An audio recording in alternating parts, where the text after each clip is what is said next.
자, 영어는 비법이다. 영어 그렇게 해서는 안 된다라는 주제로 살펴보겠습니다. 여기서 그렇게라는 뜻은 뭐냐면요. 점수를 올리기 위해서 문제풀이 위주로 최신 경향의 문제, 출제 경향을 이해하고 이렇게 공부하면 안 된다는 얘기예요. 대부분 이렇게 하고 있는데 그래서 점수가 안 나오고 있는 겁니다. 그럼 어떻게 해야 될까요? 이것에 대해서 살펴보도록 하겠습니다. 자, 문제 유형은 퀘스천 유형은 코렉트 퀘스천에 대해서 살펴보도록 하겠습니다. 코렉트 문제 어떻게 풀어야 되냐? 코렉트는 올바른 유형의 답을 찾는 건데요. 굉장히 쉬운 유형에 속합니다. 간단하게 보시면 패시지가 있고 이 패시지를 A라는 것을 A-나 A2-로 변형해 놨는데 이렇게 표현을 해도 이게 맞나요? 라고 물어보는 거예요. 그래서 굉장히 좀 쉽습니다. 근데 시간이 모자라서 어려운 거지. 코렉트 문제만 떼놓고요. 여러분한테 한 문제당 2분씩 주게 되면요. 거의 90% 이상 맞습니다. 거의 안 틀린다는 얘기거든요. 그럼 다시 말하면 굉장히 쉬운 유형이라는 거죠. 그런데 어려운 이유는 속독을 해야 되기 때문에 그렇습니다. 속독을 해야 되기 때문에. 그리고 시중에는 말도 안 되는 얘기들이 나옵니다. 이 문장 순서대로니까 한 문장씩 대조해 보면 찾는다. 이런 식으로 공부하시면 안 됩니다. 탭스는 기본적으로 패시리를 주고 이 패시리를 쭉 읽고 또는 LC도 마찬가지고 코렉트 인포 문제가 나오지 않습니까? 정확히 듣고 요약해서 하나, 둘, 셋, 넷 판단하는 능력을 물어보는 거예요. 이 큰 스케일을 물어보는 것이지 여러분 이렇게 해서 푸는 걸 연습하고 공부하고 풀라고 출제하는 게 아니라는 거예요. 그렇게 하시면 안 된다는 거예요. 그렇게 하지 마시고 정확히 탭스에서 요구하는 능력대로 학습을 해주시면 크게 안 걸려요. 최장 3개월이고 빠르면 한 달 내에도 50점, 100점씩 오를 수 있습니다. 그렇게 많이 해왔고요. 할 수 있으니까 선생님과 함께 따라가시면 됩니다. 자, 독해해 보도록 하겠습니다. 독해하시면요. 연구자들, MIT의 연구자들은 협력하고 있습니다. 개발하기 위해서. 이렇게 가시면 돼요. 마이크로 컴퓨터를. 어려운 단어 나왔죠? 모양을 복사할 수 있는 컬드죠. 불려지는 스마트죠. 스마트 샌드라고 불려지는 이 작은 큐브는 포함하고 있습니다. 나노 프로세스를. 그리고 큐브의 6개의 면에 4개가 6개의 면이 있는데 6면체죠. 큐브가. 그 중에 4개가 이렇게 정보를 정확히 이해하시란 말이에요. 스터드 박혀 있다라는 거죠. 자석으로 박혀 있다는 거예요. 6면 중에 면은 6개.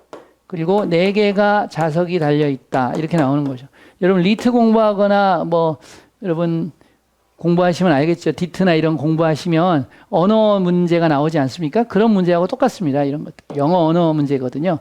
큐브의 6면체 중에 4개가 면은 6개고 4개가 박혀있다. 자석으로. 그리고 그것은 자석이 기운이 없어질 수가 있는 거죠. 오케이. 자성을 띄다가 자성을 안 띄게 될 수도 있는 거예요. 그 큐브들은 작용합니다. 둘러싸움으로써 물체를 그리고 감지함으로써 그것의 모양을 의사소통하면서 서로서로와 그들 자신을 재배열하기 위해서 정확한 복제란 뜻이죠. 정확한 복제로 그 물건의 그 복제가 더 이상 필요로 되지 않을 때 스마트 샌드는 분해되다죠. 분해될 수 있습니다. 다시 사용되기 위해서 또 다른 물체를 복제하는 데 사용되기 위해서 이렇게 되네요. 그렇죠? 그러니까 재사용이 될 수 있다는 거죠. 재사용이 될 수 있다. 이런 얘기가 되겠습니다. 그 다음 보겠습니다. At the moment는 now예요. now. 지금 연구자들은 일하고 있습니다. shrink는 reduce죠. reduce. 줄이기 위해서 스마트 샌드 입자를 줄이기 위해서 less than은 이하죠. 이 이상 이하도 시험 문제에 많이 나옵니다. more than, less than 이렇게. 그들의 현재의 사이즈 엣지당 10mm의 현재의 사이즈 이하로 스마트 샌드의 입자를 줄이려고 일하고 있습니다. 라는 뜻이에요. 여기서는 이제 출제 비법, 문제풀이 비법 하나 잡고 들어가게 돼요. 자, 이상 이하는 얘기했고요. 그러면 줄였다예요? 줄이려고 노력하고 있다예요, 지금. 줄인 거예요? 줄이려고 노력하는 거예요? 줄이려고 노력하는 거죠? 줄인 건 아니죠? 논리는 다 맞더라도 지금 시제가 안 맞으면 틀린 문제가 많이 나와요. 이 시제 출제 문제는 LC에도 많이 나오고 인포 커렉트 문제에서도 많이 나옵니다. 뭐뭐 할 것이다를 뭐뭐 했었다 또는 뭐뭐 해왔다로 쓰게 되면 틀리는 문제가 되거든요. 여기서도 마찬가지입니다. 그렇게 하려고 일하고 있다, 노력하고 있다는 것이지 그렇게 한 것은 아니죠. 그래서 4번 선지가 바로 해결되는 겁니다. 그들은 최근에 줄어들었다. 10mm 이하로. 어크로스는 이제 가로질러서 면이 이렇게 되죠. 그러니까 스마트 샌드 큐브에 대한 얘기인데 줄이려고 노력하고 있고 일하고 있는 것이지 최근에 줄여진 현재 완료는 아니잖아요. 그래서 이것은 틀리게 되는 겁니다. 그래서 몇몇의 대학이 협력하고 있다. 그것들을 개발하기 위해서. 그럼 본문 내용 나왔어요. 몇몇의 대학이었어요. MIT 대학이었어요. 그래서 MIT 대학에 있는 몇몇의 연구자들이 협력한 거지 대학들이 협력한 것은 아니다. 그래서 몇몇의 대학이 아니고 몇몇의 리서처즈가 답이 되겠죠. 그들의 각각은 갖춰져 있다. 자석으로 모든 6개의 면에 아까 말했어요. 큐브는 6면체고 그중에 4개가 자석이 있다. 이렇게 말했던 거잖아요. 그렇죠? 그렇기 때문에 모든 6개의 면이 아니다라는 걸 알 수 있죠. 이해가시죠? 좋습니다.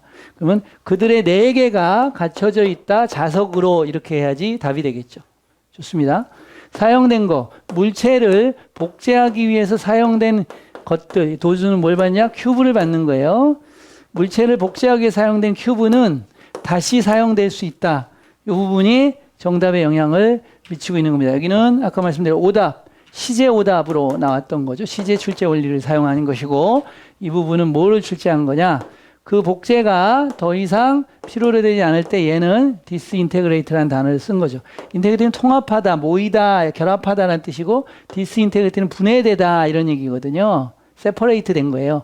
분해될 수 있다, 사용되기 위해서 또 다른 물체를 두플리케이트 하는데 여기서 단어는 여러분이 아시는 것처럼 두플리케이트라는 단어, 레플리카라는 단어, 레플리케이트라는 단어 동의어를 좀 아셔야 돼요. 똑같은 표현을 어나더 익스프레션으로 계속 바꾸고 있다는 것을 알 수가 있습니다. 그리고 나머지 선지도 다 해결했고요. 자, 그래서 잘 보세요. 시제 출제 문제 이런 걸 하나씩 계속 출제 원리가 있거든요. 대여섯 개밖에 안 돼요. 문제를 풀다 보면 이것들이 카테고리에 맞게끔 다 정렬이 돼요. 그리고 선지를 어떻게 분석하는지도 여러분이 다 알게 돼요. 그래서 문제가 풀릴 수 있다는 거예요. 답 찾았고요. 6년치 숫자가 나오면 숫자는 반드시 체크해서 6개는 어떤 거고 4개는 어떤 거고 이렇게 분류를 해 주셔야지 문제를 풀 때 바로 적용한다는 거예요. 바로. 다시 본문으로 들어갈 필요가 없다라는 것이고 또 아까 말한 게 협력한다 그러면 누가 정확히 협력하는지를 찾아서 문제를 푸는 습관이 되면 세부적인 정보 받기에서 아 이런 게 틀렸구나. 여기는 맞는 거고 여기도 맞는데 6개가 틀렸구나. 이런 식으로. 이해가시죠? 여기 다 맞네. 이런 거죠. 그 다음에 선지 분석의 또 하나의 원리를 알려드리면요. 선지는 분석을 할때 요렇게 1 플러스 1 플러스 1로 분석이 되어 있는 경우가 많다라는 거죠. 그리고 오답들은 이 선지가 다 틀려 있는 게 아니고 이 중에 어떤 한 포인트만 틀려 있는 것이 오답 선지의 특징이라는 거죠. 이해 가셨죠? 그렇기 때문에 전체적으로 틀린 걸 찾지 않으셔야 되고요. 부분적으로 틀려 있는 거, 이게 디테일이죠. 세부 정보를 얼마나 정확하게 독해를 하면서 캐치를 하고 있는 타입이냐. 다시 말하면 얼마나 섬세하게 정확하게 독해를 하는가를 측정하기 때문에 여러분이 독해할 때도 섬세하고 정확하게 독해를 하는 훈련을 해주시면 독해를 하고 나오면 답이 자연스럽게 나와요. 답이. 너무나 쉬워요. 자, 26번 들어가도록 하겠습니다. 그가 가장 잘 알려져 있을지라도 공헌으로 물리학에 대한 공헌으로 일단은 이렇게 자연스럽게 읽어나가고 30초 내에 텍스트를 읽어야 돼요. 여러분이 패시지를. 그 능력을 만드셔야 돼요. 그가 가장 잘 알려졌을지라도 그의 공헌으로 물리학에 대한 이 사람은 또한 이랬다. 여기에 합해 제조국에서 언제 마지막 해에 그의 일생에 보통은 로얄 민트의 마스터는 의식적인 자리였어요. 의도된 거의 실제적인 책임을 갖지 않도록 의도된 이렇게 자연스럽게 읽어야 돼요. 빨리빨리.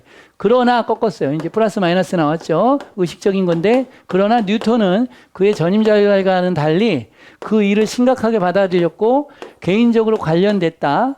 싸우는데 어려운 단어 나왔죠? 위조죠. 위조와 싸우는데 이게 위조는 뭐였냐면 그 당시에 주요한 문제였던 거죠. 이렇게 빨리 읽어야 되는 거예요.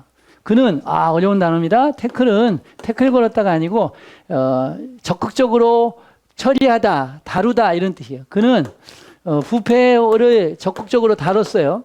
그 화폐 제조국 안에서 타락 부패를 다뤘고 또 이랬습니다. 기술을 개발하기 위해서, 위조를 막기 위한 기술을 개발하기 위해서. 그리고 세 번째 나오죠. 인스트루먼탈 또 나왔습니다. 인스트루먼트는 악기, 기구, 도구 이런 뜻인데 여기서는 헬프풀이라는 뜻으로 쓰였어요.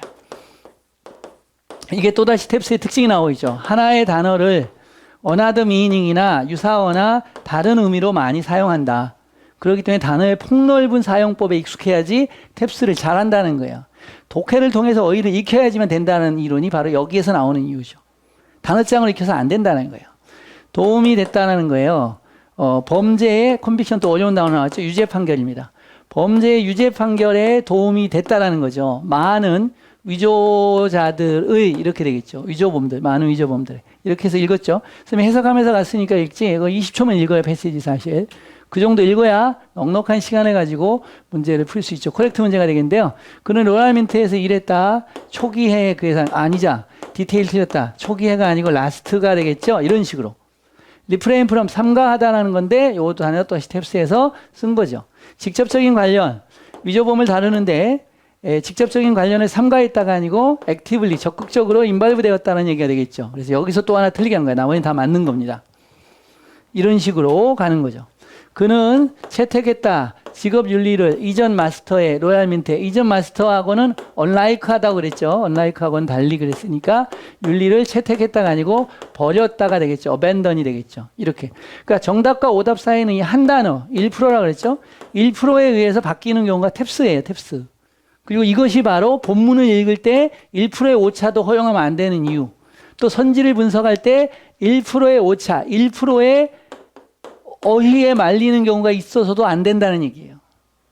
어휘가 출제자들이 출제하는 선 위에 있어야 돼요. 한참 위에. 넉넉하게 위에. 이렇게 턱걸이로 걸려 있으면 난이도가 탭스 난이도가 올라갔다 내려갔다 그러잖아요. 올라가면 죽잖아요.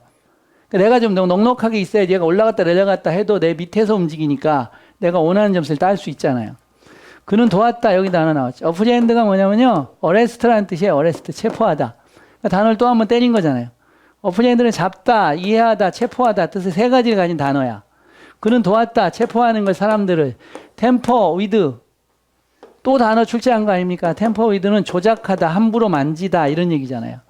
코이니지는 주조죠, 주조. 동전을 주조하다, 화폐를 주조하다 이런 뜻이죠. 코인이 주조하다는 동사가 있고 여기 명사형으로 출제한 거잖아요.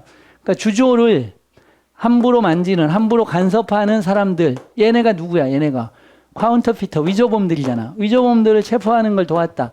즉 위조범들을 체포하는 걸 도왔다는 건 본문에서 뭐 나왔어요? 수많은 위조범들의 범죄 유죄 판결에 도움이 됐다라는 걸로 나오잖아요. 그러니까 단어와 정확한 해석을 딱딱 맞춰서 완전하게 정보를 다 가지게 되면 답을 찾는데 어려움이 하나도 없고 선지가 자연스럽게 풀려나간다는 거야. 이걸 억지로 왜 해설지를 봐가면서 이게 왜 정답이고 이게 왜 오답이지 해설지를 보는 순간 인생 쫑난 거야. 점수 전혀 오르지 않아. 모든 답은 어디에 있다? 정답과 오답은 모두 어디에서 찾아야 된다? 패시지 안에서. 패시지 안에서 빠르게 읽으면서 정밀하게 분석해서 다 찾아내셔야 된다는 거야. 이게 되지 않으면 점수 오르지도 않고 늘지도 않고 이런 식으로 공부를 하시면 독해만 했는데도 뭐가 좋아진다? LC까지 좋아져요. LC의 출제 원리하고 RC의 출제 원리가 같거든요. 결국은 RC를 녹음한 거고 LC를 글로 쓴 거고 두 가지는 인터액션, 상호작용이 있습니다. 똑같아요, 출제가. 단지 LC를 좀 더 쉽게 출제하죠. 들려주는 거니까.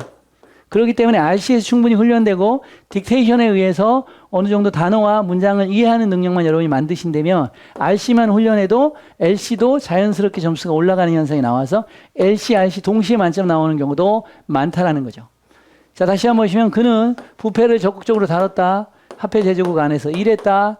개발하기 위해서 기술을 막기 위한, 디터도 어려운 단어죠. 막다죠. 디터는 막다라는 뜻이고 디퍼는 연기하다는 뜻이고 이게 독해하면서 다 익숙하게 돼야 된다는 거예요. 위조를 막기 위해서. 그리고 도움이 됐다. 범죄 유죄 판결에서 수많은 위조범들의 이렇게 되죠. 단어와 독해가 자연스럽게 되고 내가 완벽하게 해석이 됐어요. 오답이 나오는 경우는 그렇게 많지 않습니다. 실제로 여러분이 영어가 약하고 독해가 안 되고 애매한 상태에서 자꾸 답을 찾으려고 애간장을 태우면서 공부를 하니까 짜증도 나고 힘들고 스트레스 받고 점수 안 오르고 그러면서 이런 것이 계속 반복되니까 부정적인 에너지가 쌓여서 탭스가 싫어지고 영어가 싫어지는 거죠. 선생님이 말한 대로 방법을 가지고 여러분들이 정확하게 정밀하게 해석하면서 자꾸 이해가 안 되면 패시지를 3번 읽으세요. 3번 읽은 다음 문제를 풀어보세요. 신기하게 문제가 풀리는 걸 알 수 있어요. 그리고 정확하게 나올 때마다 요소를 정확하게 찝어가면서 정밀하게 이해하는 훈련을 계속하시면 훨씬 더 빠르게 정답과 오답이 클리어하게 보여요. 안 보이던 세계가 명확하게 보여요. 그냥 눈으로 볼 때는 안 보였지만 현미경으로 보면 세균이 보이듯이 정밀하게 분석하시고 세밀하게 공부하시면 정답과 오답이 뚜렷하게 보입니다. 여러분의 점수도 극적으로 향상할 겁니다. 수고하셨습니다.